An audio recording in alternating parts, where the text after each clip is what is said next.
Doy la bienvenida a todos y cada uno de los presentes para escuchar y disfrutar la exposición de nuestro querido hermano Carlo Tax, que desde nacionalidad guatemalteca pertenece a la logia Conansin de la ciudad de Tuxtla Gutiérrez, Chiapas, y que hoy nos trae un tema muy interesante.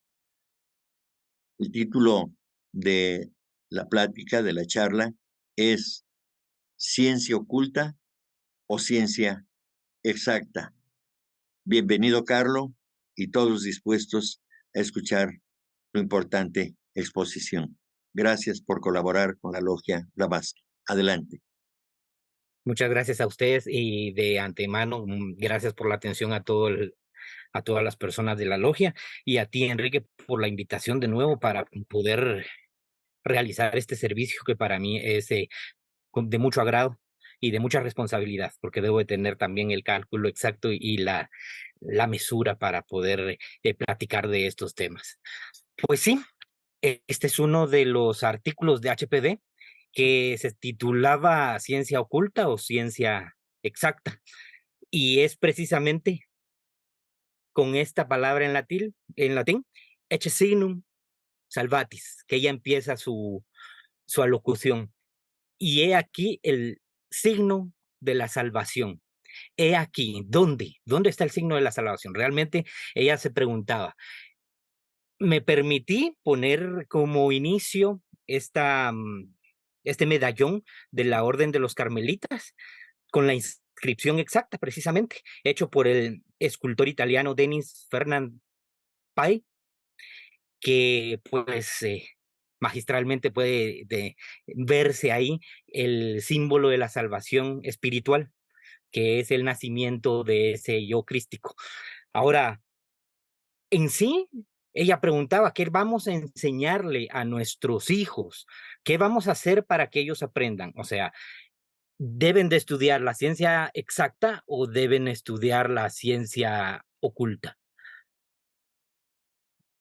Y bueno, pues la respuesta es bien sencilla y es estudiar la ciencia exacta a la luz de la ciencia oculta, porque no podemos negarnos definitivamente que vivimos en un mundo físico, en un mundo, en un plano material en donde necesitamos convivir con todas estas, con todo este devenir de la vida, no nos podemos ausentar de la existencia. Así es que debemos estudiar la ciencia exacta, pero con la luz de la ciencia oculta que vayamos teniendo a través de nuestro aprendizaje. Ahora exactamente, ¿a qué se refiere ella con estudiar algo? Es al estudio debido, a lo que tenemos que estudiar de una forma correcta. ¿Y de qué estamos hablando? Pues se estudia de forma correcta las claves. Las claves que nos van a dar, por ejemplo, la clave esotérica para el entendimiento y el aprendizaje, métodos sistemáticos que nos den un sentido como el sentido alquímico, el sentido analógico, es decir, la analogía como una clave, la clave temporal o histórica, la clave sociológica de un entorno sociocultural de la obra que vamos a estudiar o de la filosofía que nos están inculcando. eh, la clave de la doctrina que vamos a leer, la clave de la lógica o de la razón, si fuese la ciencia exacta de la matemática, o de forma extensiva la literal, las claves literales que nos puedan dar un poquito de luz, como la sintaxis y el tema del texto con el contexto. ¿Y todo esto para qué? Estas son las claves que nos van a dar los misterios de la naturaleza. Vamos a estudiar debidamente las claves que les mencioné para entender los misterios de la naturaleza, como las leyes que dirigen la gravedad, el movimiento, la armonía musical, la materia primordial, ya metiéndonos en cosas esotéricas, o más materialmente, el álgebra, la geometría, y vuelta otra vez al esoterismo, la geometría divina. Y esto con un solo fin, que nos revele los problemas del universo, del hombre psicofísico. Todos estos estudios tienen que develarnos, al fin de cuentas, los problemas que tenemos en el universo y en nosotros mismos. Si no se estudia para eso, ninguna de las ciencias es útil para el desarrollo de la espiritualidad. Y por supuesto, ella termina por corregirle la plana a los científicos más eruditos de ese momento, en donde en ellos se leía: la ciencia empieza para el hombre solo cuando su inteligencia domina la materia. Ella le corrige la plana a los científicos y dice: el espíritu, la ciencia empieza cuando el hombre eh, domina el espíritu. Y es obvio que el conocimiento entonces de la materia sola no es suficiente para los objetivos de la verdadera ciencia.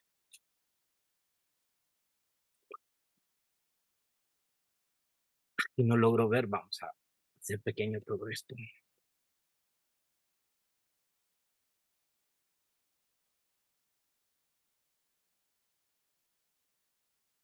Perdón, se me está yendo.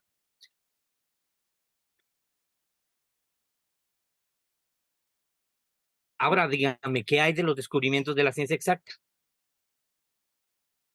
Lo que sabemos de la ciencia exacta es que solo indican verdades de la filosofía arcaica. No hay ciencia o arte alguno que no haya sido mencionado por los Vedas, empezando por ahí.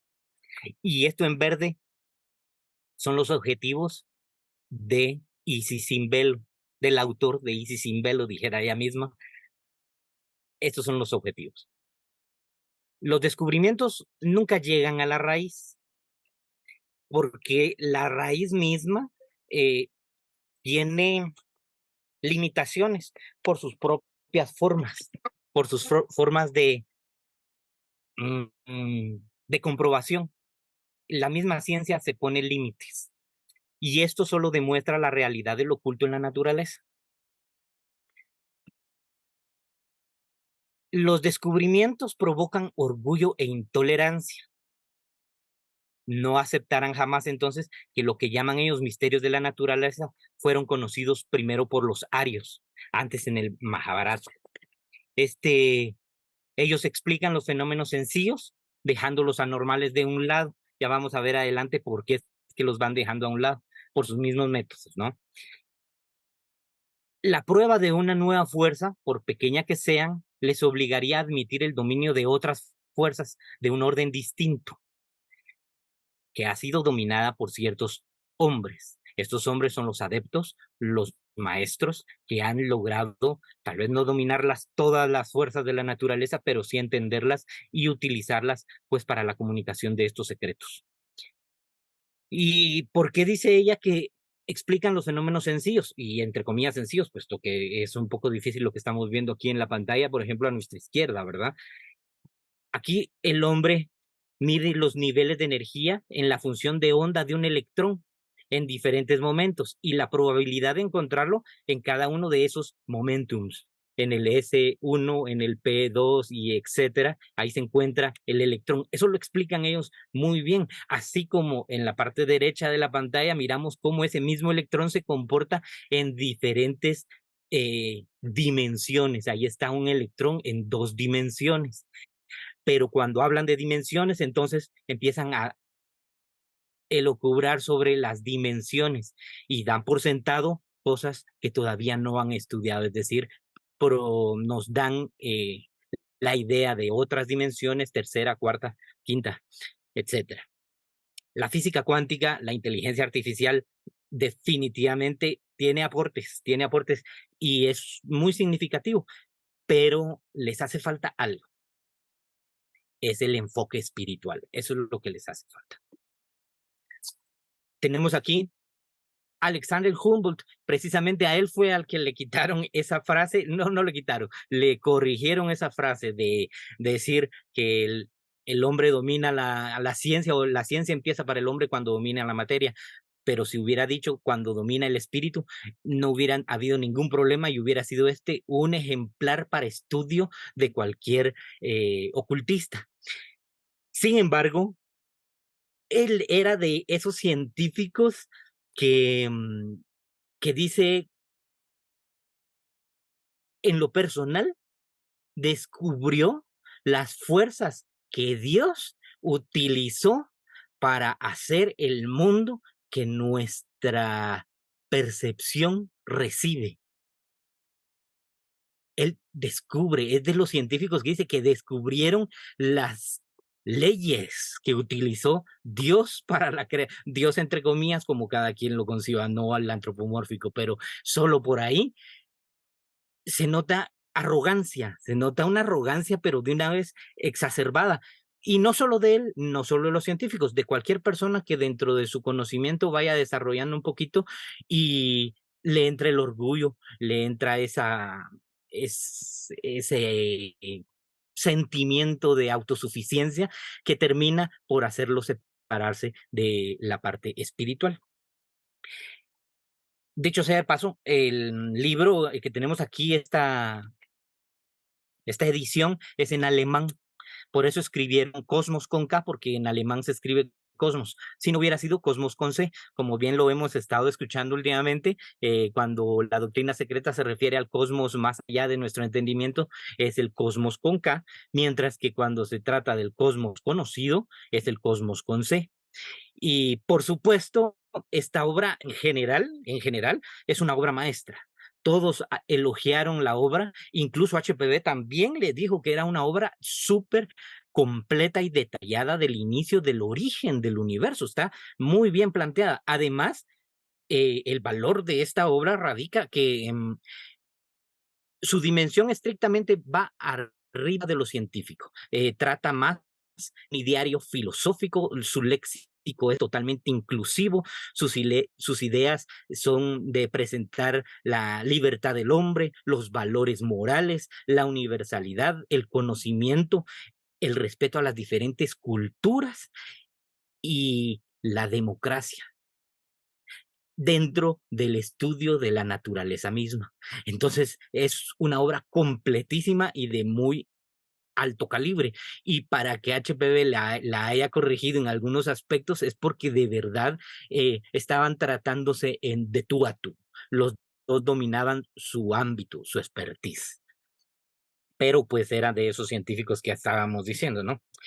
Ahora, dicho sea de paso, la, para recordarnos, aquí tenemos uno de los principios principales, eh, la proposición fundamental que podemos encontrar en el proemio, que dice, un principio omnipresente, no es omnipotente, el omnipotente hay en unas versiones que dice omnipotente, un principio omnipresente, entero, sin límites e inmutable, sobre el cual toda especulación es imposible, imposible, porque trasciende el poder de la concepción humana y solo podría ser empequeñecido por cualquiera expresión o comparación humana o comparación de la humana inteligencia.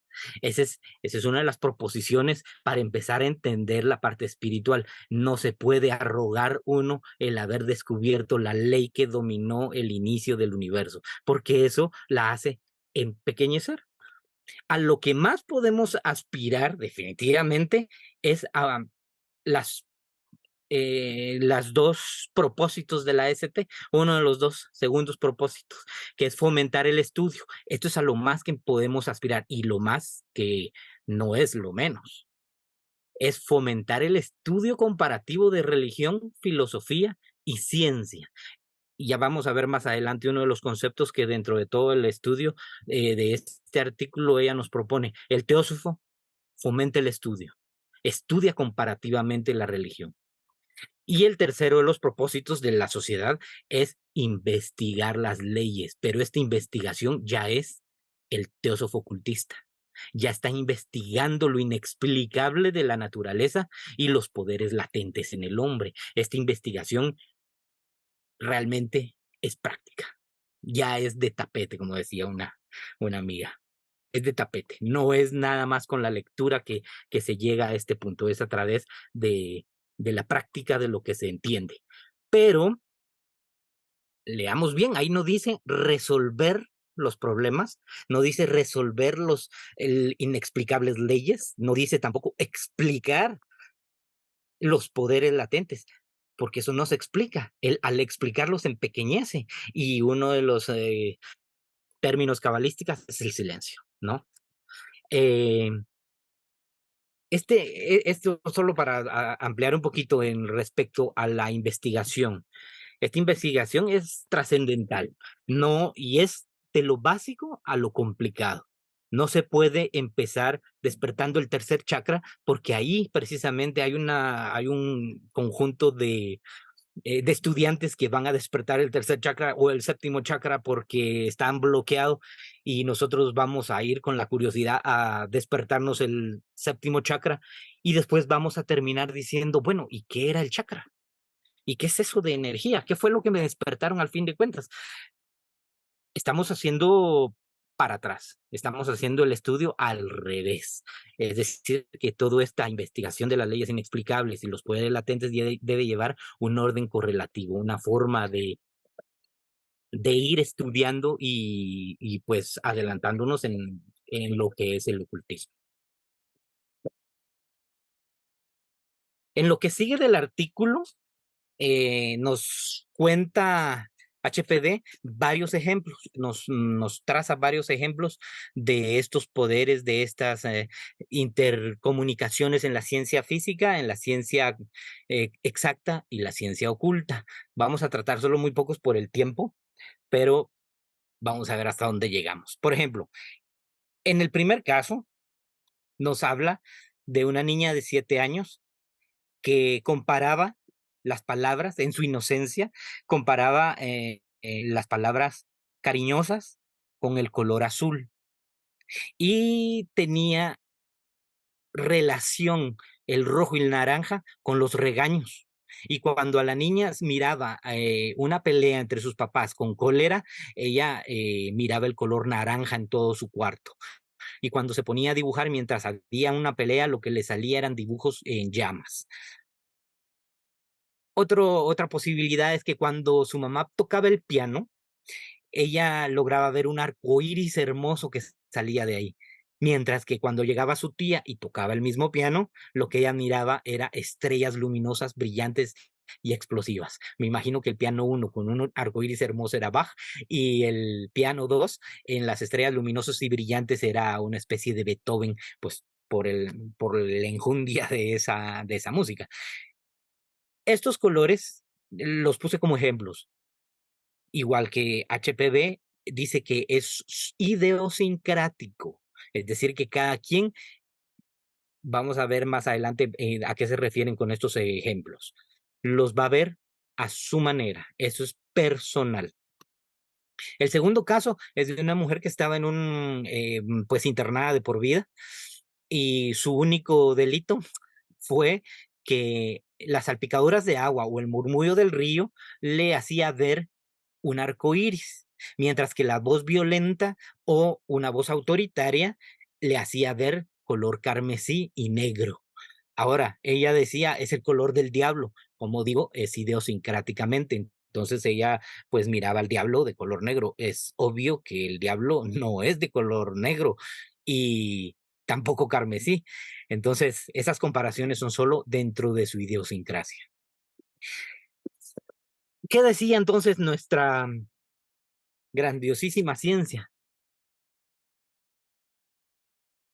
A la niña le decían que era exuberancia de imaginación, demasiado imaginativa. Y le recetaron que fuera a jugar con los niños y entre más violento fuera el juego, mejor para que desahogara toda su energía. Si no se calmaba así, era una alucinación inocente, común y corriente. Si no fuese eso, entonces le daban vitaminas porque era cerebro débil. Y ya cuando hablaban de cerebro débil, empezaban a pensar en una mente desequilibrada. Y esa mente desequilibrada lo lleva a uno a la demencia.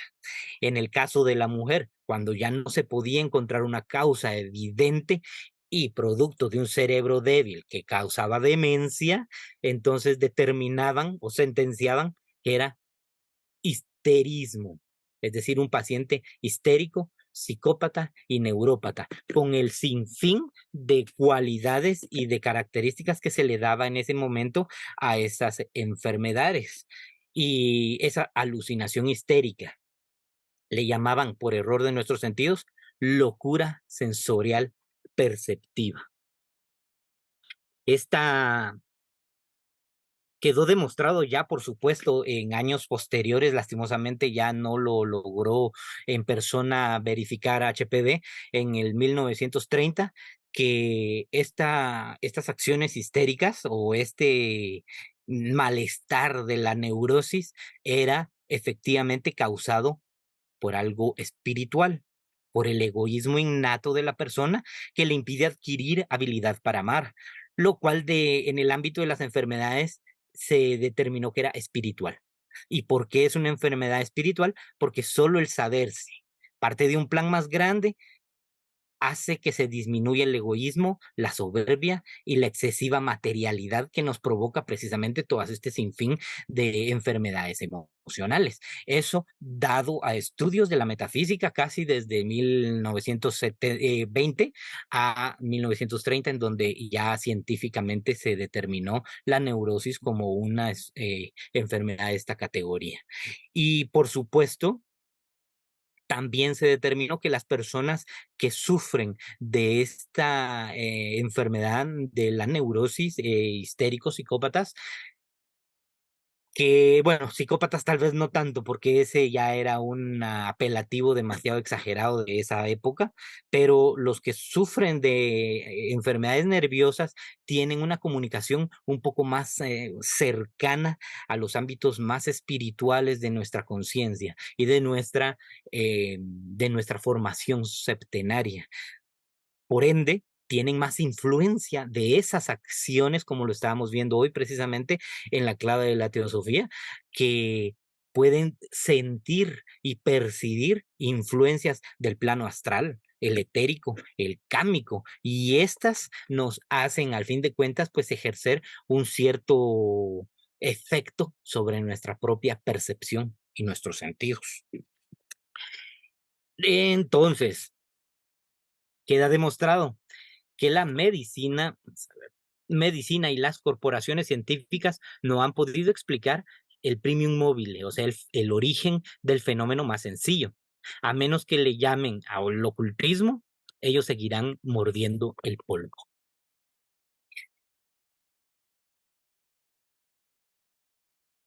Empezaron después de todo esto, nos cuenta, eh, eh, estudios que llevaron a probar con drogas, con drogas desde 1840. Estas investigaciones llevaron a los hombres de ciencia y supersticiosos a modificar sus opiniones, incluso a los mismísimos espiritistas, porque demostraron que varios de sus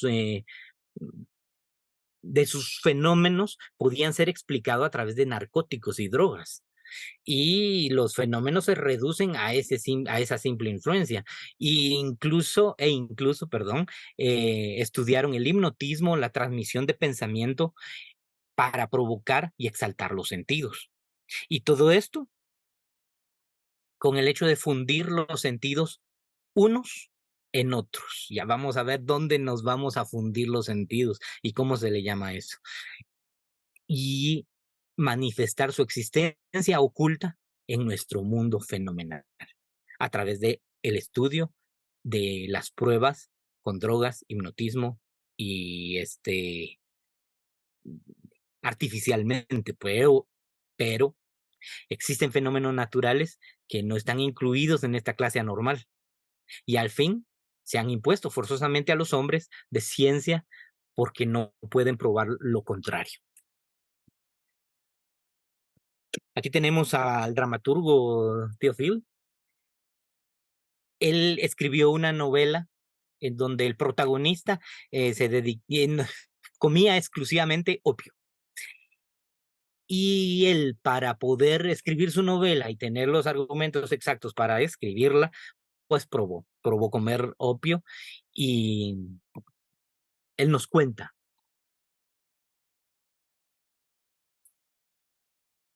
Mi oído adquirió capacidades maravillosas. Oía la música de las flores, los sonidos verdes, rojos y azules. Penetraban en mi oído tan precipitadamente a manera de ondas de aroma y color. Un vaso al caer, el crujido de una silla, una palabra murmurada en tono bajísimo, vibraba y resonaba dentro de mí como truenos. Al más ligero contacto de los objetos y muebles o cuerpos humanos, oía prolongados sonidos, suspiros semejante a las vibraciones melodiosas de un arpa eólica. Eso es maravillosa descripción del uso de un psicotrópico, de drogas especiales para tener este tipo de experiencia, lo cual en ningún momento se compara a lo que viven las personas sin necesidad de estos impulsos externos. Es decir, eso es espiritual. Esto es un caso parecido a lo espiritual, pero como es eh, fomentado, no llega a tener tanto impacto. Ahora, los chamanes, aquí vemos al jaguar, los chamanes mayas tenían esa comunicación con la naturaleza de manera natural, utilizaban ciertas drogas alucinógenas para poder hablar con los espíritus, el espíritu del jaguar que cuidaba a su cosecha y a la comunidad. Incluso está comprobado que el jaguar llega a una determinada época a comer estos hongos para liberarse de todas las toxinas del cuerpo, pero mientras se deshace de esas toxinas, pues se comporta como un gatito de casa, se le va el instinto asesino, se defiende y el Lahau maya lo sabía y aprovechaba el momento para tener esa comunión, esa conexión espiritual. Entonces, hay formas en donde la experimentación con estas sustancias llega a una verdadera experiencia religiosa, como dice la canción en este caso. Por supuesto, em, el joven acá presente tenía solo el fin de escribir una novela, por lo cual su experiencia espiritual no llegó a ser chamánica, sino más bien solo a comprobar que existen posibilidades en que un cerebro sano tenga este tipo de experiencias. Aquí vemos también al doctor Charcot en el hospital de Salpêtrière en París, donde se realizaron todos estos experimentos de la transmisión de pensamiento, el hipnotismo, etcétera. Pero nos dice HPD respecto a lo que también hoy nos platicaban acerca de la ilusión y la alucinación. Dice, los poderes de la imaginación humana son grandes sin duda. Solo aquí podemos ver que cualquiera puede ser influenciado para tener un tipo de estas experiencias y considerar o creer que está viviendo algo trascendental cuando en realidad no es tan trascendental y filosófico, sino más bien es producto de una alucinación, producto de una enfermedad o algo somático, ¿no? Algo psíquico. Pero no cabe duda, tampoco dudar que la alucinación y la ilusión puede ser generada durante un periodo de duración mayor o menor en el cerebro humano más sano, natural o artificialmente. Esta artificialmente quiere decir a través de la meditación y el natural a través de un arrebato espiritual en donde se pueda lograr uno conectar con ese otro plano de conciencia.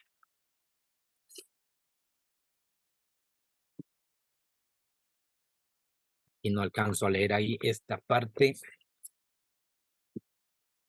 Dice, aún probando al materialista la facultad creadora, la potencia del espíritu humano, aún naturalizando ante el sacerdote el milagro o supernaturalizando los efectos más sencillos de las causas naturales, aún así y todo puede ser aceptada, no puede ser aceptada la alucinación por lo que realmente es. Y lo que realmente es la evidencia de unos planos especiales y planos sobrenaturales. Esto no lo va a entender la ciencia, no lo va a aceptar. ¿Por qué? Porque difícilmente podría imponerse su verdadero significado al materialista o al creyente cristiano, pues tan categórico Es el primero en su negación como el segundo en su afirmación.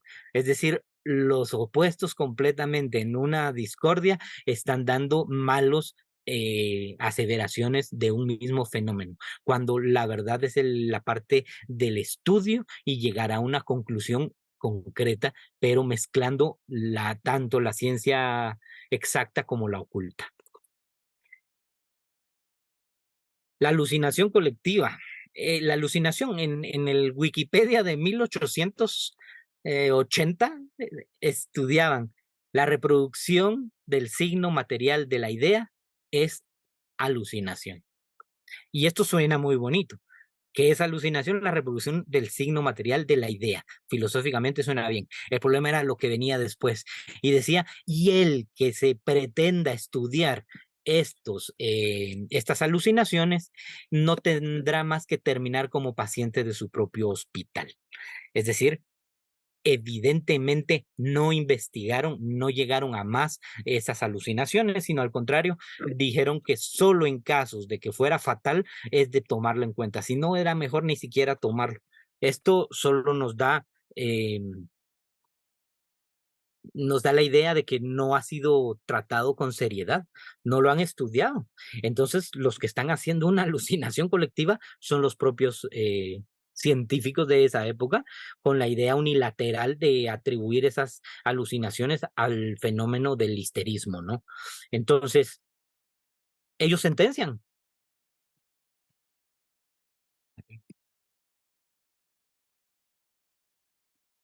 La alucinación colectiva de estas lumbreras médicas, o mejor dicho, la impotencia del pensamiento material, dictamina sin explicación. Sentencia final. Cualquier cosa que aparezca fuera y más allá de nuestra percepción física no tiene explicación y por ende pues, no existe o se está exacerbando. De ser así, entonces el histerismo epiléptico, porque así le llamaron, explicaría los actos del señor Eglinton y también las profecías de los apóstoles cristianos y los milagros de la Biblia o los de Apolonio. Todo eso sería histerismo epiléptico, porque o todo es histerismo epiléptico o existen planos existenciales, planos de conciencia distintos, una de dos. Este señor Eglinton fue un medium muy joven, conocido por HPV cuando tenía 20 años, y lograron llegar a entablar una reunión mediumnística en donde se representa a KH, a HPV, y pues ellos con el fin de buscar medios para evitar el trabajo excesivo de HPV, pero este señor Eglinton a los 20 fue influenciado por los que instauraron las mesas flotantes y todos los espiritistas de la época, que fue un boom mm, de actividad de este tipo, y a él lo convencieron porque era una persona que estaba muy ligada a los planos superiores y lo convencieron para hacer experimentos y para dar pruebas en el mundo entero. Movía vasos, movía lápices, aparecía cosas que estaban en un cuarto, luego en el otro, y todo esto eh, real, pues porque HPV sabía que él tenía poderes para esta naturaleza, aparte de que estos que lo conquistaron al final de cuentas, pues terminaron queriendo hacer demasiados experimentos, llegando a ser charlatanes al final de cuentas, ¿no? Pero el señor Eglinton tenía capacidades en un inicio. Y no se puede explicar esas capacidades al histerismo epiléptico, puesto que ellas fue testigo de la veracidad. Al igual, las profecías de los apóstoles, digámoslo, dejémoslo en el Apocalipsis, dejémoslo en esas cosas dadas por un momento de inspiración. Esas profecías entonces que también son histerismo epiléptico, o eso sí se trata de una relación o un contacto con este otro nivel de conciencia, porque si hay una, debe haber la otra. Los milagros de la Biblia, pues todos los conocemos, y los de Apolonio, que es una figura, Apolonio de Tiana, es una figura muy parecida en lo que se refiere a las actividades y milagros que se le adjudican a Jesús, es solo que es en otra época. Entonces, dice, ¿es el histerismo epiléptico o es una realidad? La alucinación misma, cuando es realmente el efecto de una causa fisiológica, una enfermedad o una incapacidad o algo por el estilo, tendría que ser explicada. Y la ciencia exacta jamás lo hace, jamás lo explica, jamás lo ha explicado. Los teósofos ocultistas deberían, al final de cuentas, abocarse a la teofonía de Platón, Virgilio, Hipócrates y Galeno, que consideraban que la locura era producida o por el cuerpo, por una enfermedad, o era enviada por los dioses. Y esto nos abre camino, pues precisamente a la posibilidad de los planos. Ahora, todas esas investigaciones de esos años, vamos bien en tiempo. Todas esas investigaciones de esos años, el doctor Charcot en el hospital estaba manejando lo que hoy se conoce, bueno, hoy se conoce y se conoció en 1893. En 1893 ya se tenía la palabra sinestesia, pero lastimosamente no la logró visualizar, ver HPV. Y mientras tanto, antes de esto era todo dedicado al histerismo. Todos estaban histéricos, todos eran enfermos, y todos los que miraban o confundían sus emociones con otros tipos de sensaciones tenían una enfermedad, ¿no? ¿Y qué es la sinestesia? Es cuando al estimular un sentido, otro es activado de forma involuntaria. Em, es una variación no patológica, no es enfermedad. Es una alteración de la percepción humana. Entonces, así, vamos a ver, así vería una persona que tiene sinestesia. Así vería, con colores cada una de las letras, con colores cada uno de los números. Por supuesto, esta sinestesia sería grafema color. Hay muchos tipos de sinestesia. Está el léxico, gustativo, música, color, temporal, espacial. Todas las ideas que nosotros podamos entender de nuestros cinco sentidos combinados. Los cinco sentidos, uno de los dos. Tiene que haber una combinación de estos dos sentidos para, para que se dé la sinestesia. Em, todas estas no son asociaciones mentales.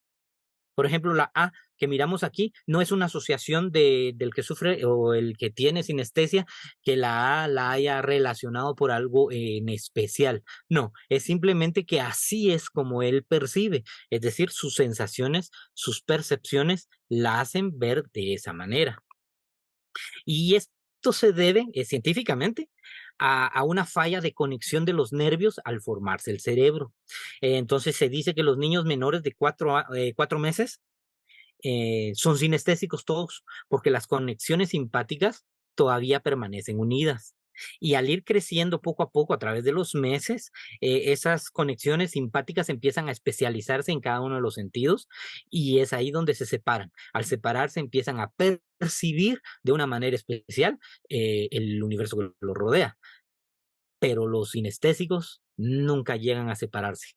Entonces, confunden un sentido con el otro, pero no se mezclan, es decir, no se niegan, sino al contrario, se siente, se mira la letra A, se aprende a leer. Sin embargo, la percepción visual añade el color a cada una de las letras. Em, Esto puede ser de mucho impulso, definitivamente. Se dice que Hendrix, el guitarrista, un rockero, tenía sinestesia, y eso lo ayudó a la composición y a su vida musical. Frank Liszt, de la misma manera. Dice que Frank Liszt dirigía a su orquesta diciéndoles: por favor, esta parte la quiero azul, ese do es más rosado que rojo. Y sus músicos lo consideraban que estaba haciendo una metáfora. Entonces ellos intentaban tocar de la manera que él decía, pero metafóricamente. Sin embargo, sus más allegados sabían que él, a la hora de ir dirigiendo y escuchar la sinfonía, él miraba los colores. Por eso era Frank Liszt. Y Kandinsky, aquí miramos una de sus pinturas, de las muy pocas que dibujó el cuerpo humano, después era más abstracto. Él tenía sinestesia y escribió respecto a que el arte era una comunión entre el artista y el espectador, puesta a disposición tanto de los sentidos como de la mente. Es decir, que cada una de las imágenes que él hacía era dirigida no solo a un sentido, sino a la mente que lo iba a interpretar en cualquiera o de la forma en que cualquiera de los sentidos pudiera percibir su pintura, puesto que él no sé cómo habría visto su pintura, puesto que no tengo sinestesia. Eso lo ayudó a Kandinsky a escribir dos libros muy interesantes que se llama De lo espiritual en el arte y Punto y línea sobre el plano. Todos ellos basados de su lectura de la doctrina secreta. Y a él la frase que lo cambió fue: la creación es una progresión geométrica a partir de un solo punto. Y de ahí él se quedó enamorado tanto de la pintura como de la teosofía. Ahora aquí tenemos unos pequeños experimentos, unos ejercicios para ver que el atributo que se le va a asignar a cierta cualidad o objeto no es arbitrario, sino es bien determinado por la mente. Aquí tenemos dos objetos. Uno se llama Buba y el otro se llama Kiki. Nuestro cerebro, estoy seguro que nos va a decir quién se llama Kiki y quién se llama Buba, por una relación idiosincrática que tenemos automáticamente, es que no se puede decir que no. Bueno, tal vez alguien pueda ver las formas distintas y le genere una sensación distinta, pero entonces ya estamos hablando de una sinestesia muy especial. También dicen que los órganos dañados pueden seguir sintiendo sinestesia cuando han perdido la vista y escuchan, cuando estamos hablando de sonido y color, y escuchan una música, una melodía, ellos pueden ver el color aún teniendo sus ojos ya con poca funcionalidad, ¿no? Aquí hay otro ejercicio. Si yo les dijera que me reconocieran el patrón geométrico dentro de este cuadro, las personas normales tendríamos que jalar un lápiz, un papel, empezar a ver los números, unirlos, hacer algo, y en unos 3, 5 segundos, algunos un poquito más, algunos un poco menos, me dirían qué forma geométrica es la que miramos. Si yo se lo digo a un sinestésico, él no va a durar ni un segundo en decirme, sino al contrario, él me va a decir: mira, ¿y qué está haciendo ahí esa figura geométrica, no? O sea, esa es una percepción distinta. Lo que quiere decir eso es que esa percepción está más allá de los sentidos físicos, ¿no? Eso está en el intelecto, en el cerebro, en estas uniones. Y eso es muy distinto para cada quien, muy distinta. Las relaciones reales entre el color y el sonido es muy distinto. Sin embargo, los seres humanos tienen la misma capacidad auditiva, la misma capacidad visual. Y solo para darnos una idea, por ejemplo, el color y el sonido materialmente somos capaces de oír los 20 hercios. Y vamos a empezar a estudiar un poquito aquí en hercios.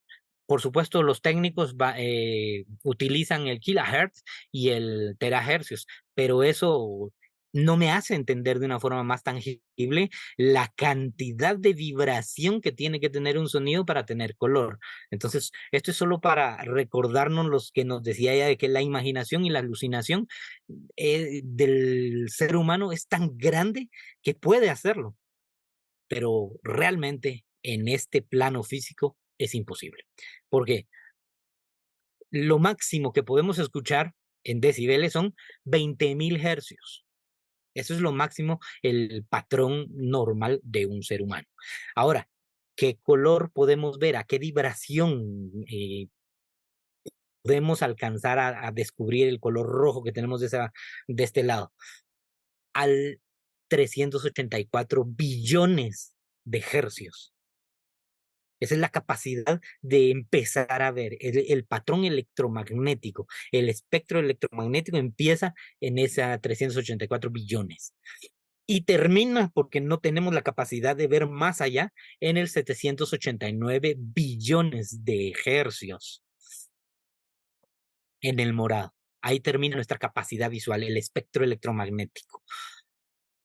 Ahora, por ejemplo, el la central de un piano, el tercer la que encontramos, vibra a 440 hercios. Eso está casi en el centro de nuestra capacidad auditiva. 440 hercios. Y para que ese la pueda existir en color, es decir, para que logremos ver un color, tendría que vibrar la a 483 billones 785 mil 116 millones 221 mil 440 hercios. O sea, es una barbaridad de hercios para que nosotros tendríamos que ver y escuchar para lograr ver un la. Es demasiado, es una barbaridad de vibración. Y para tener una relación de lo último que tendríamos que tener para poder ver el púrpura, que sería un fa, estamos a 768 y quitémosle todos los ceros, terahercios. Otra barbaridad, increíblemente grande.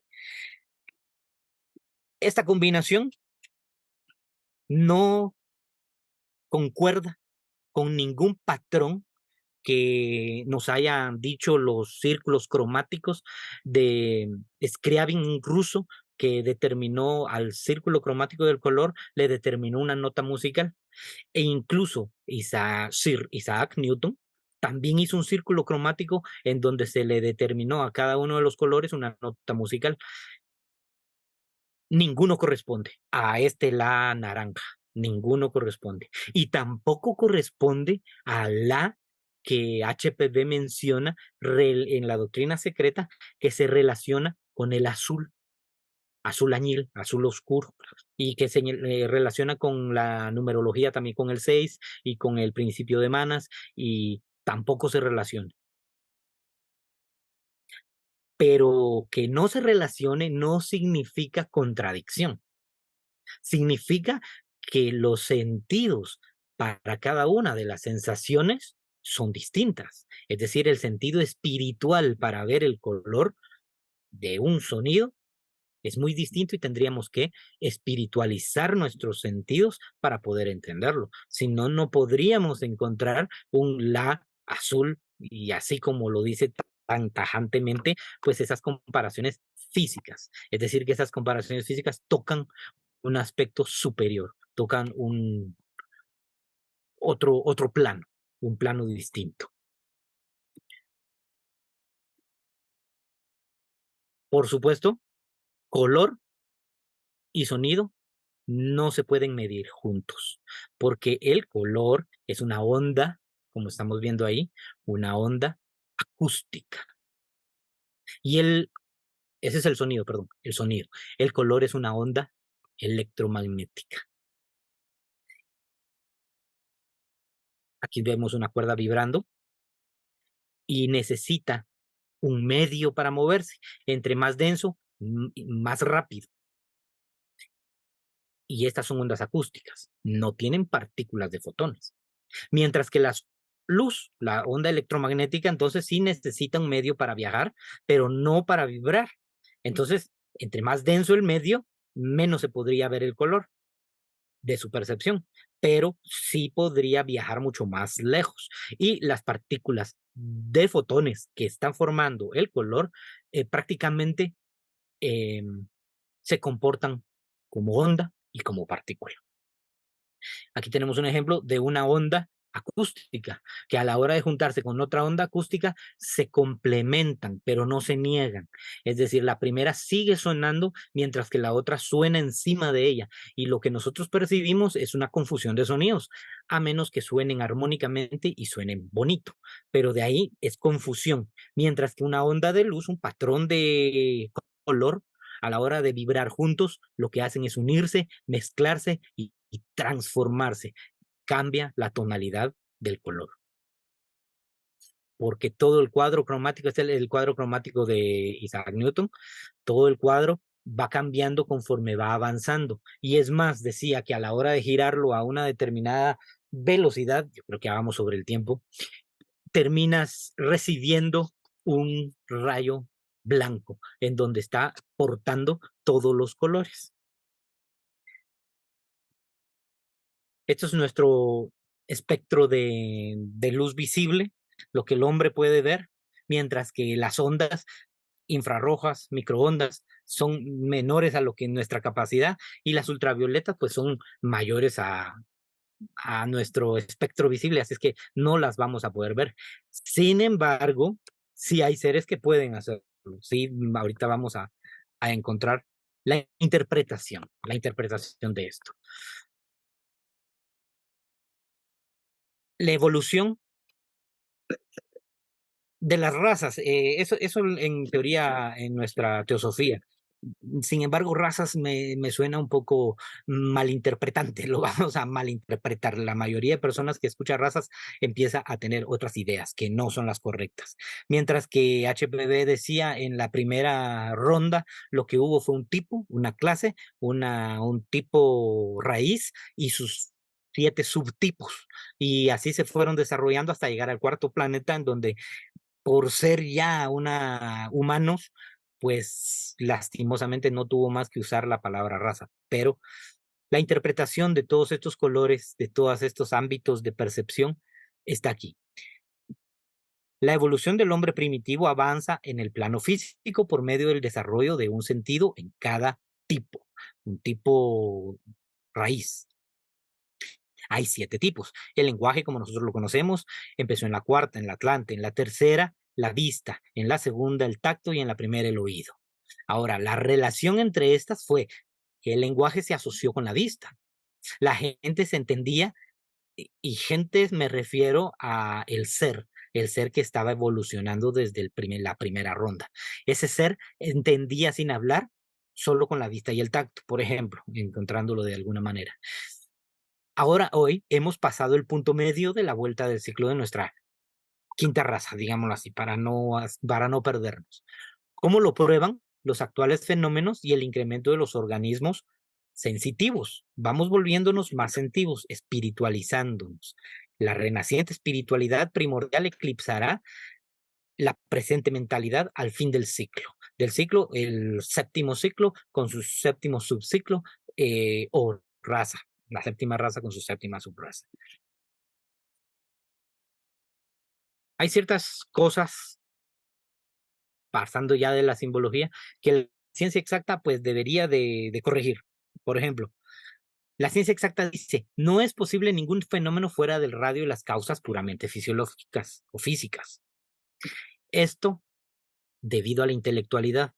O sea que la intelectualidad no les permite dirigir su atención al estudio oculto, porque no se permiten, pues, saltar sus fenómenos, sus formas de entender la física y la materia.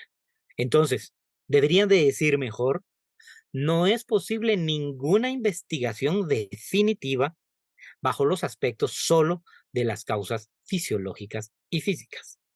Esas deberían ser las correcciones para que haya un entendimiento entre una y otra de las ciencias. Además, debería decir, como hombres de ciencia exactas, no podemos emplear otros medios de investigación. Por tanto, habiendo llevado los experimentos hasta ciertos límites, tendremos que desistir y declarar tarea terminada. Ahora pasamos el experimento a los trascendentalistas y a los filósofos. Y es ahí donde entraría la ciencia oculta para complementarse. Y si lo hicieran de esa manera, no habría distanciamiento, sino al contrario, una comunión. Los casos anormales pueden ser claramente comprendidos por nuestros sentidos físicos y espirituales, compenetrando las dos esferas o planos de existencia. Esto es lo físico y lo espiritual. La ciencia exacta con la ciencia oculta. Perdón. Hay ciertas cosas que acepta la ciencia, que son las palabras que indican la manifestación, todas son iguales, entonces vienen de un mismo lugar. Eso definitivamente ya está clarísimo. La mitología, otra vez también, todos los mitos están basados en el sol, el color, lo radiante, la música, el verbo y de dónde vienen todos los mitos. Y están comprobados, todos los mitos vienen de una ascendencia directa. Entonces, eso es seguro, esos son los aspectos que ya no se pueden negar. Y eso es lo más importante, que a lo que viene al segundo tema, que ya es para terminar. La criatura o ser en quien las acciones externas correspondientes causen una modificación homogénea, no podría encontrar diferencia entre calor y luz. Todo esto se prueba de que viene desde el antaño en los versos antiguos como los Vedas, en el himno 71, en el verso 7 y en el libro de Kuti, y ellos nos mencionan de forma muy poética ciertas cositas que nos dan la impresión de entendimiento de que había una combinación de sentidos. Nos dan la idea de que no, nos dan la idea que había una eh, comunión de los sentidos. El último, el libro Kuti dice, más debajo en la materia, lo físico ahoga lo espiritual. Es poesía, es filosofía, es para pensarlo y sin embargo de ahí se devienen todas las investigaciones científicas. Regresando, la parte número 3 de la ciencia exacta dice, la criatura o ser en quien las acciones externas correspondientes a cada una de las sensaciones o sensibilidades del cuerpo, la criatura, en quien esas acciones externas causen una modificación igual, homogénea, en un sentido y en el otro, entonces no encontraría la diferencia entre calor y luz. Eso está comprobado por la ciencia. Entonces, definitivo, tenemos una combinación de sensibilidades y de cuerpos. Y eso lo prueba la hormiga también a través de los estudios del señor Buderov. Comenta que la sensibilidad de la hormiga se basa más allá de la capacidad humana. Por ejemplo, ellos al tener sus huevecillos, lo ponen en los lugares más fríos y oscuros. Sin embargo, ellos, a través de la emisión de rayos infrarrojos para lograr ver todo su hábitat, lograron determinar que cuando ellos reciben ese infrarrojo, no sienten la presencia de luz ni de ningún ente extraño que los esté estudiando. Al contrario, siguen igual porque no logran ver este color infrarrojo.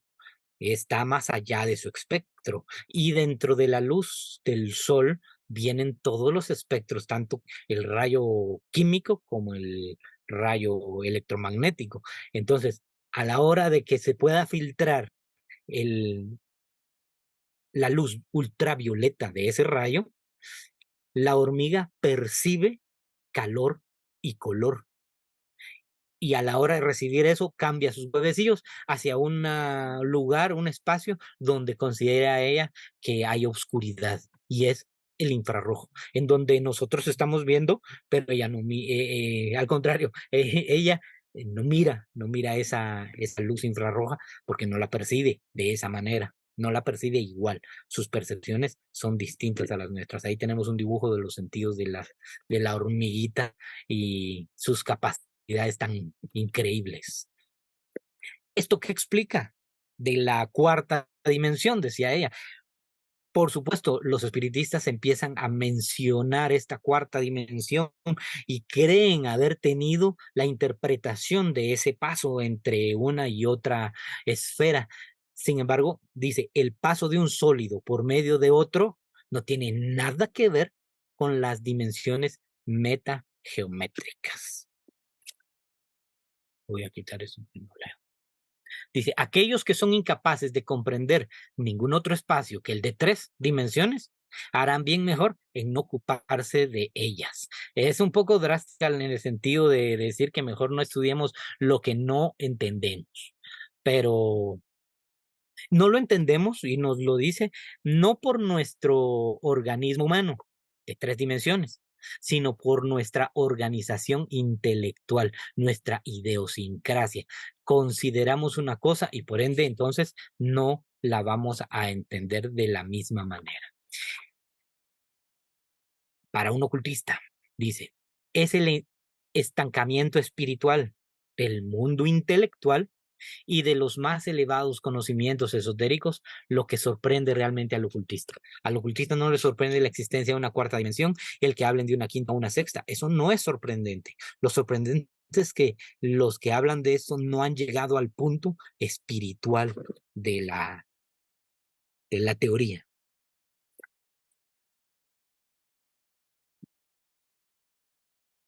Vuelvo otra vez a quitar esto.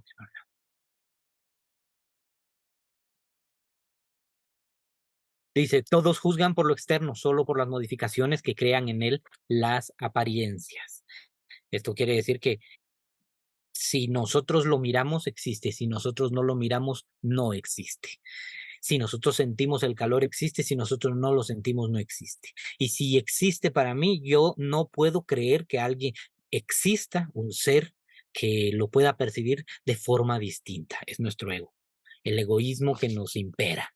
Entonces, aquí hay una premisa cabalística que HPV no siguió, aunque lo lamenta por haberlo sufrido con creces, es saber, osar, querer y permanecer en silencio. Ese es el lema cabalístico. Y ella, al final de cuentas, pues tuvo que poner ejemplos, hacer movimientos, barullo, bulla, para que le creyeran lo que estaba ella hablando, y lo cual a ella le afectó físicamente, con tal de que las personas no es que creyeran, sino tuvieran la evidencia más concreta de lo que ella estaba tratando de explicar.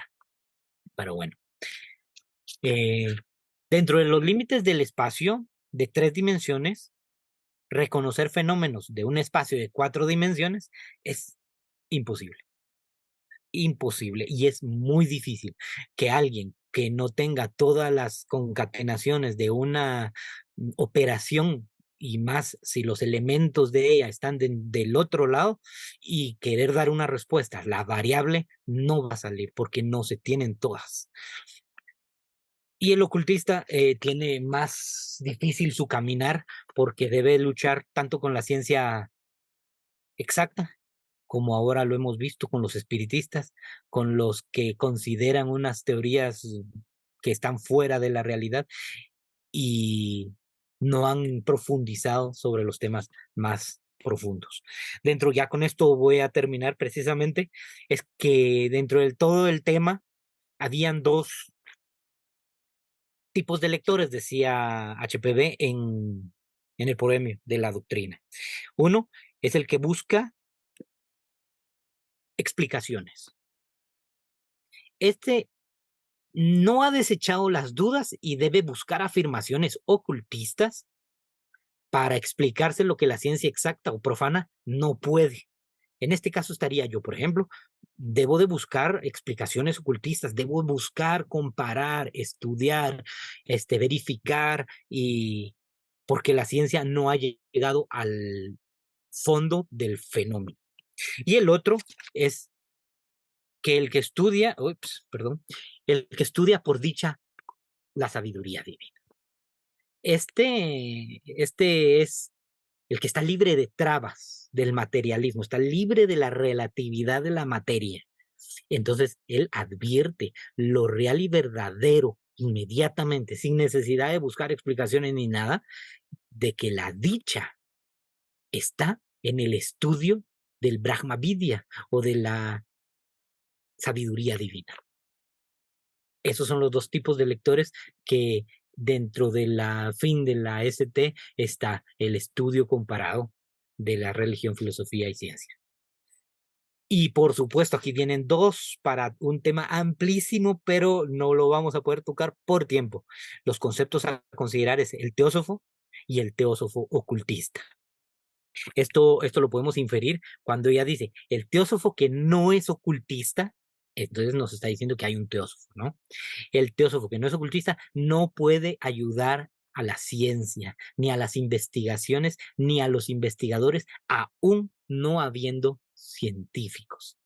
Ese teósofo no puede ayudar porque no ha podido llegar al entendimiento de la sabiduría, es decir, estamos estudiando y el estudio y el cúmulo de estudios algún día nos van a dar la sabiduría, pero cuando tengamos la sabiduría viene el segundo concepto, es el teósofo ocultista. Este es el que ya ha puesto en práctica la investigación y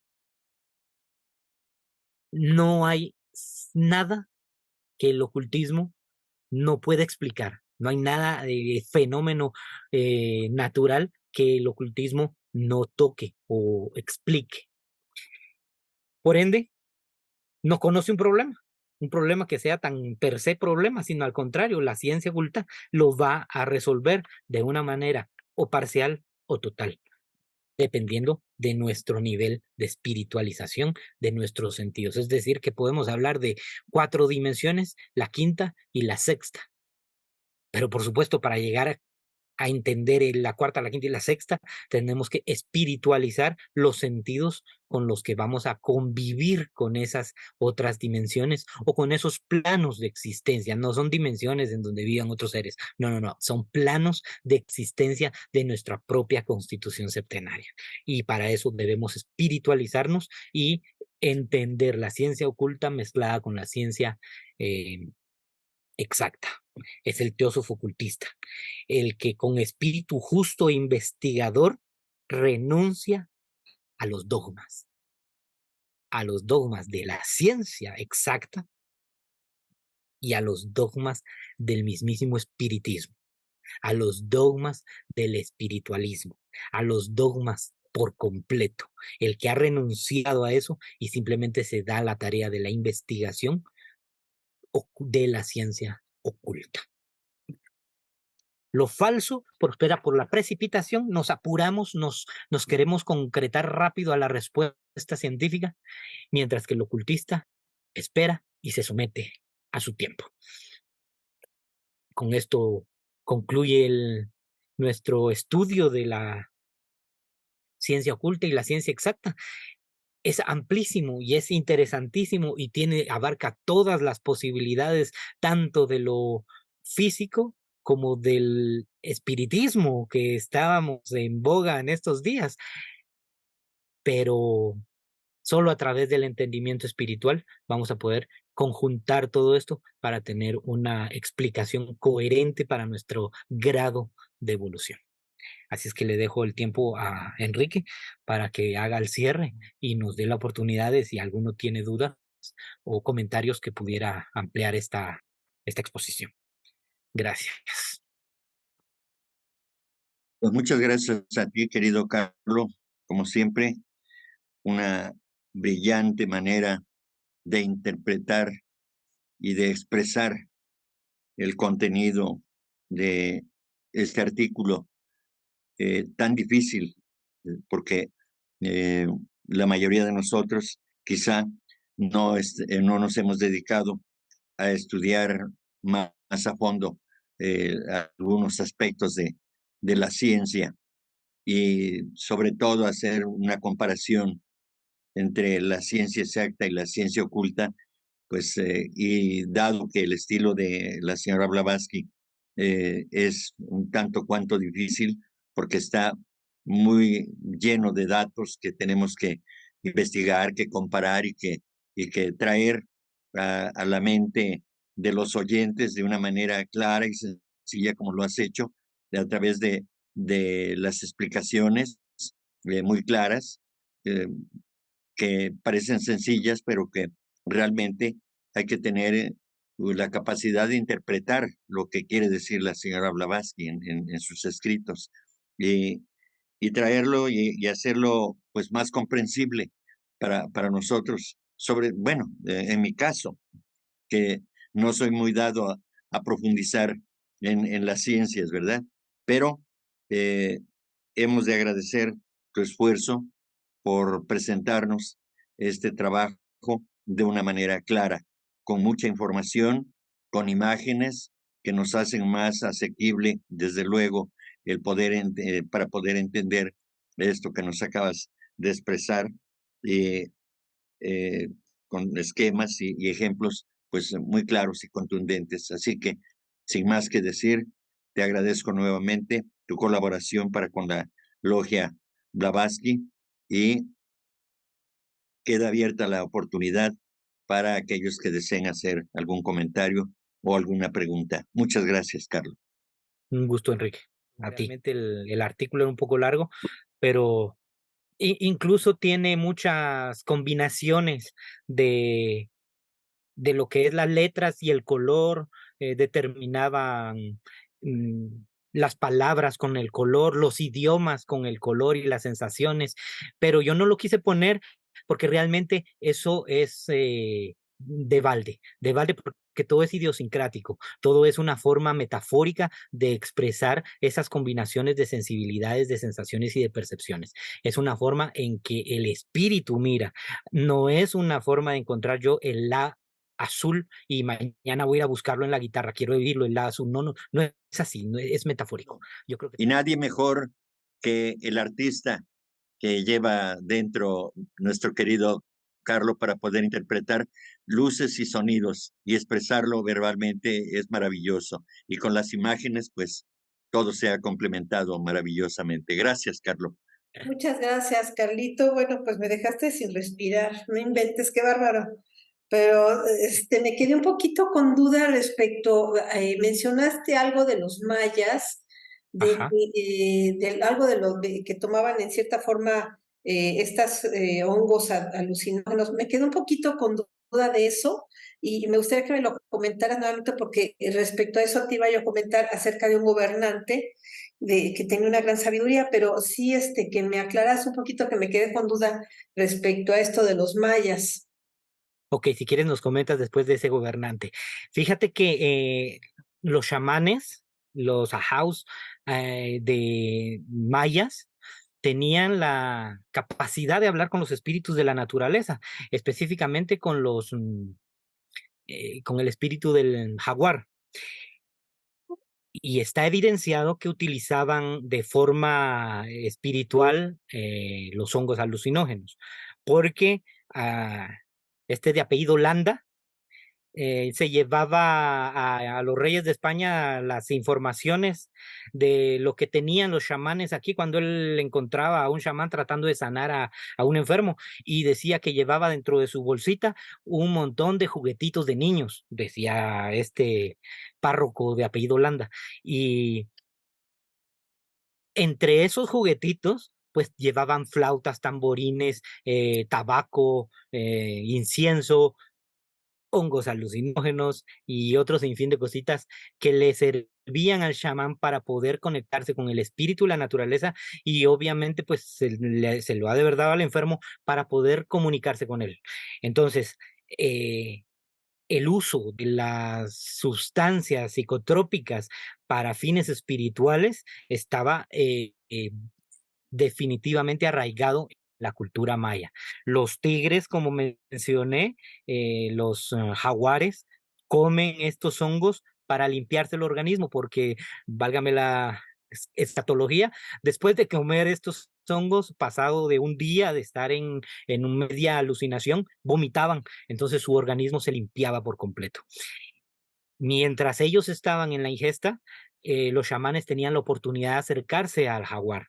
Y el jaguar, pues, sin el instinto natural, le quedaba el puro instinto espiritual al animal. Y teniendo ellos su cultura, el conocimiento de que el animal es parte y somos parte de un colectivo que nos hace funcionar, pues le hablaban a ese espíritu del jaguar para que se comunicara con ellos y le solicitaban la protección de las cosechas, por ejemplo, ¿no?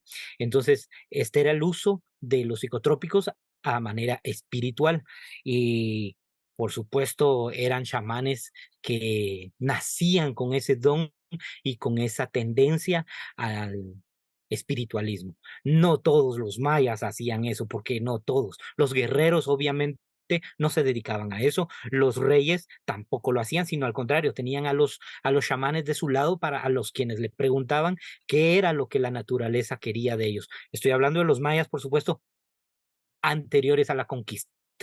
Ya cuando los conquistadores vinieron, habían remansos de esta civilización que estaba tan comunicada con la naturaleza. Ahora que me comentabas tú de un rey, ¿de qué se trata? Cuéntanos. Es correcto, Carlitos, efectivamente lo que comentas. Pero fíjate que, bueno, el reinado de los mayas fue extraordinario, fue por muchos siglos y, perdón, se dice que fueron grandes sabios y de este gobernante, perdón, estaba tomando agua y se me fue. Este gobernante, bueno, en México es muy conocido, su nombre fue Pacal. Y bueno, pues él nació más o menos en el 683 después de nuestra era, pero se le conoce porque se dice que fue el gobernante más sabio que existió entre los mayas, inclusive es quien tenía un conocimiento más grande respecto al universo y sus leyes, y en todo lo que yo he leído y estudiado de este gran, se puede decir que hasta un iniciado era, nunca trató de tipo de conexiones. Se dice que hacía mucha meditación y que con su gente, bueno, le enseñaba que la forma más pura era, a través de la meditación, él poder desdoblarse y hacer muchas cosas. Inclusive él podía penetrar otros planos, porque inclusive hay un cuadro, ahorita no lo tengo a la mano, muy famoso del astronauta. Y se dice que, bueno, ya sabes que hay muchas leyendas y todo, que unos le dicen que fue viajero del tiempo, porque él conocía muchos de los secretos del universo. Y bueno, pues era un gobernante verdaderamente extraordinario. De todo lo que he leído de él, pues no encontré nada de esto, pero sí, efectivamente, hay varios tiempos de otros reyes que utilizaban a sus chamanes para pues tomar estos hongos. Pero bueno, yo sabía que él, así como ahora sí que de una forma análoga a Kenatón, igual él quitó todos esos dioses y también quitó los hongos y todo para que a través del estudio de la meditación de la sabiduría fuera todo más sano, ¿no? Entonces, sí me llama la atención porque pues definitivamente así ellos también desaparecieron, ¿no? Pero este gobernante fue quien penetró más en el estudio del universo y fue un hombre que hizo muchísimo bien por miles de hombres ahí, tenía grandes contactos con los toltecas, pero bueno, la sabiduría de él era verdaderamente extraordinaria. No la conozco a fondo, pero no sé ni quién hizo la figura esta del astronauta, él es famoso por esa pintura de Pacal, ajá. Y ahorita que comentas de eso, también para Celso, que fue uno de los más sabios, conociendo todo lo que son las plantas, se dice que era un hombre tan puro que él, aparte de que conocía los secretos de las plantas para la medicina, se dice que él podía hablar inclusive con los espíritus de las plantas y le enseñaban cómo manejar el vehículo de las plantas para curar enfermedades, y que era un gran mago, verdaderamente. La maestra Blavatsky lo menciona, que era un mago verdaderamente extraordinario, porque aparte del conocimiento físico, él podía penetrar a esos planos donde pues él podía tener contacto con estos seres que le enseñaban cómo usarlas, ¿no? Sin la necesidad de tener que tomar hongos, ¿me entiendes? Bueno, ahora sí que hay de todo, ¿no? Lo que yo sé de la maestra Blavatsky que dijo de él, bueno, que era un gran mago y que pues no necesitaba de tomar esto, sino que el mismo conocimiento de él, de otras vidas, pues lo hacía penetrar a estos planos, ¿no? Y además la evolución de él en ese momento pues era muy luminosa, ¿no? Bueno, se puede decir en estado de conciencia, ¿no? Pero sí me llamó la atención porque, bueno, ha habido de todos los reinados y todos todos han tenido sus chamanos y en todas las culturas, inclusive los druidas, que les llaman los mayas de Europa, eran de otra raza, pero también tenían conocimientos verdaderamente maravillosos, ¿no? Y conocían también todos los secretos del cosmos, pero lo más increíble es de que estos gobernantes eran gobernantes que daban todo su conocimiento y su ayuda por el beneficio de sus pueblos, siempre en el bienestar de la humanidad, ¿no? Eso es lo que verdaderamente yo creo que hace un gobernante que es genuino, ¿no? Que todo lo que hace es en beneficio de los demás y no para su cuestión personal, ¿no? Que hoy en día, pues, es lo que más sobra, ¿verdad? Pero nada más eso quería comentarte, mi querido Carlos, muy interesante todo y bueno, para volver a estudiar, porque si de repente me hiciste sudar con algunas cosas que hay que darle un buen repaso, pero muchísimas gracias, mi querido hermano. A ti, Rosy, muy amable, gracias por el comentario. Y solo me gustaría aclarar, no es apología para un delito. No estoy diciendo que las drogas puedan ser un contacto espiritual hacia una realidad más espiritual, nada que ver.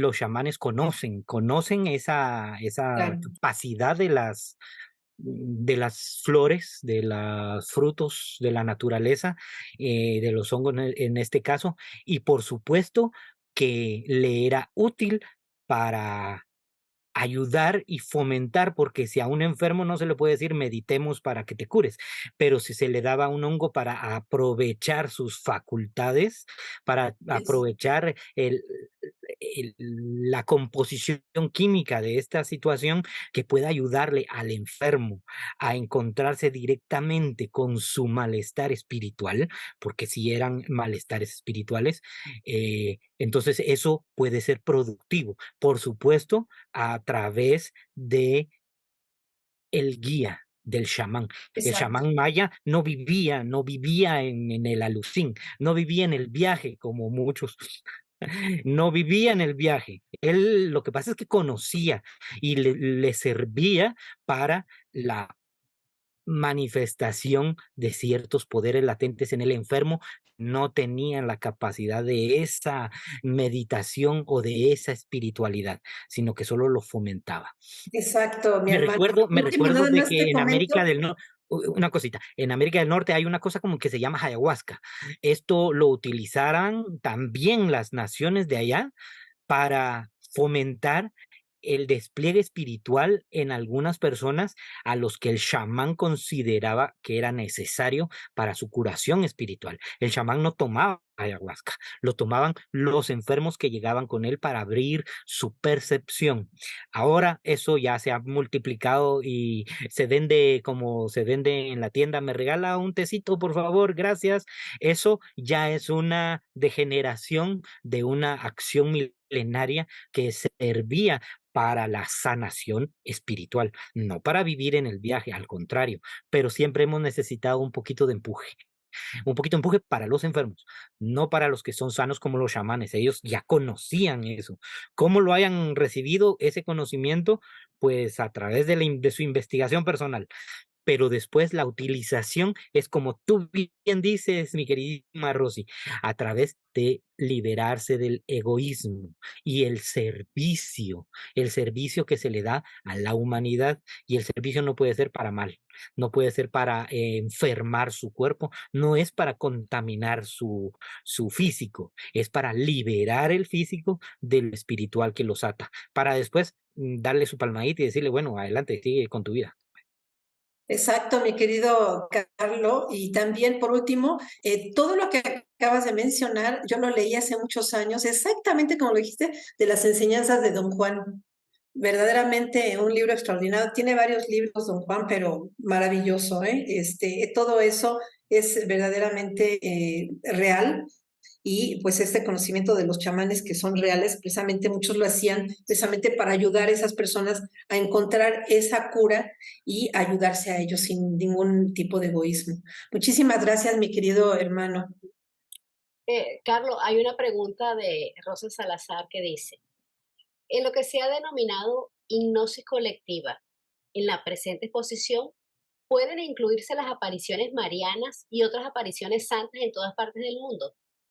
¿Qué fenómeno ocasiona dichas visiones colectivas? ¿Se deben a productos de los elementales, a egregores o ambos. Ya. Sí, las hipnosis colectivas, me imagino que también han sido investigadas desde los 1800 y pico por este doctor Charcot. Sí, es muy posible que haya una capacidad de hipnosis que haga provocar esos efectos colectivos, lo que se conoce en psicología como la histeria colectiva.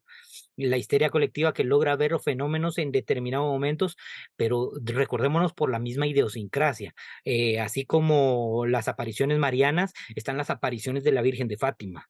Entonces, si todos iban con esa energía positiva para ver a la Virgen de Fátima, yo no podría haber ido a ver un extraterrestre, porque yo no iba con la idiosincrasia de ir a esperar una abducción. Entonces iban todos con la esperanza de ver a la Virgen de Fátima. Entonces iban con la creencia, iban con su idiosincrasia y por supuesto que manejando los elementales y los elementos de la naturaleza, lo que iban a interpretar de la visión iba a ser una visión de la Virgen de Fátima. Sin embargo, esa antropomorfización de la visión es solo de forma idiosincrática para cada pueblo y que nos ayuda, por supuesto, porque estamos mandando un mensaje que es altruista. El mensaje de la Virgen de Fátima, el unir a los pueblos, el que se unieran a todas las personas, eran mensajes buenos, eran mensajes positivos. Entonces, creo que sí hay elementales naturales que logran esos efectos reales, pero la histeria no es hipnosis colectiva, porque ahí no había nadie hipnotizando. Es histeria colectiva, pero tampoco es histerismo, porque ya nos dimos cuenta que existen las capacidades en la naturaleza de que se mezclen los planos y las percepciones. Entonces, esa visión colectiva en las visiones marianas es dada a las personas que estaban aptas para recibir esa visión con la idiosincrasia de recibir su mensaje de parte de la deidad a la que ellos consideraban estaban viendo.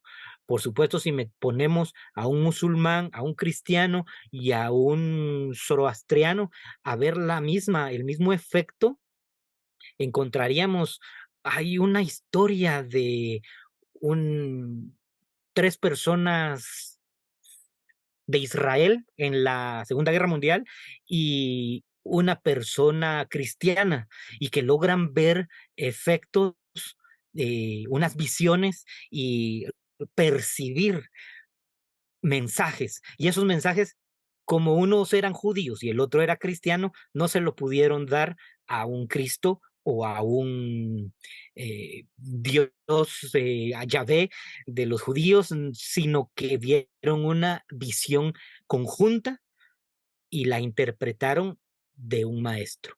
Es decir, se conjuntaron esto y las idiosincrasias pelearon entre sí para llegar al final de cuentas a tener una conclusión de un mensaje sobrenatural, sin mencionar a un dios antropomórfico. Entonces, esa es otra de las situaciones que podría darse, pero no es hipnosis, si es una visión colectiva dada por la idiosincrasia de las personas. Espero haber podido explicar un poquito de lo que considero en mi opinión, por supuesto. Enrique, ¿tú tienes algo al respecto de esto que nos amplíes?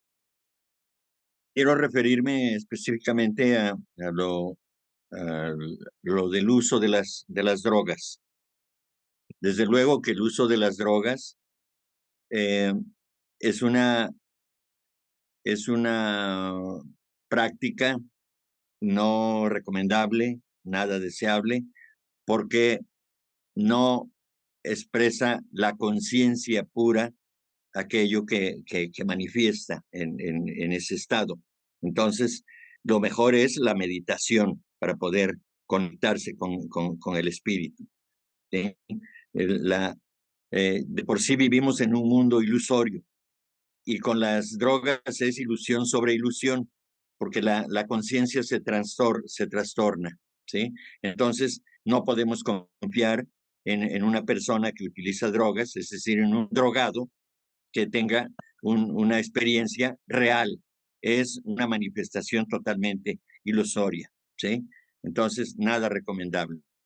Y respecto del término que ya hemos aclarado, o yo he aclarado en algunas otras ocasiones, respecto del término egregor, ¿sí? Un egregor es un elemental que se le asigna como un guardián, como un vigilante de algo.